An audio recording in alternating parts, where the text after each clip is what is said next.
I mean, art's always a form of escapism, and particularly with the public artworks, I like to do pieces that will cheer people up and, just brighten people's day.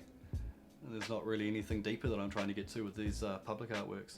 I mean, I have other sort of strands that I explore in my own work, but nothing too serious at the time, I don't like taking things too seriously, ever. Kia ora, my name's Paul Walsh. I'm an artist originally from Rotorua. I've also lived in Wellington and London, and now I live in Auckland, and I've been painting weird stuff for about 20 years now.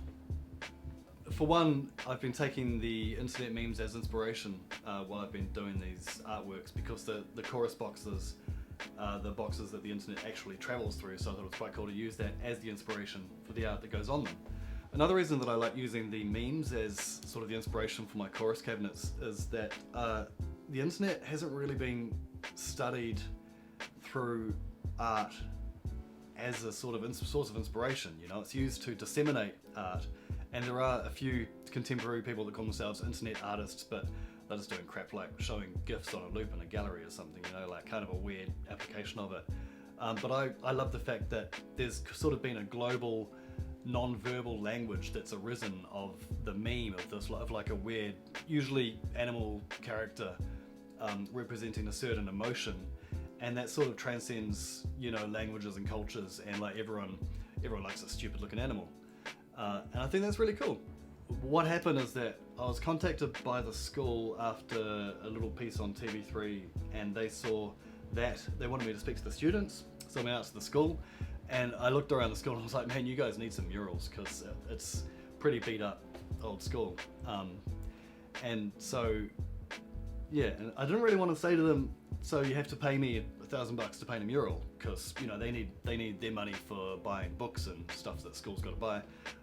So I thought, how can I make this happen? Went on my Facebook page and on other websites, and I said, hey, anyone want to donate some money so I can paint this mural? And I got about $1,500, which was awesome. Enough to buy, $500 worth of paint, buy a new ladder, and spend a week and a half painting these walls out there.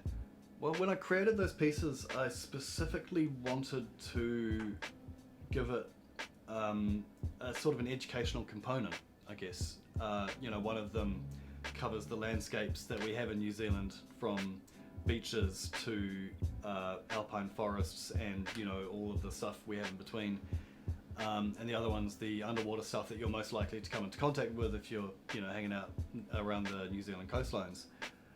So yeah, I just kind of wanted to impart a bit of my love for the natural world to these kids that not all of them would be getting out there and seeing these places yet, and so hopefully when they do make it into the forest and they'll see like some big podocarp trees or some eels and white herons, like, oh, I know what those are. So yeah, I just wanted to inspire them in that sense, and also maybe make them artists. That'd be awesome. If I get one kid to be an artist instead of a mechanic, then that's a job well done for me.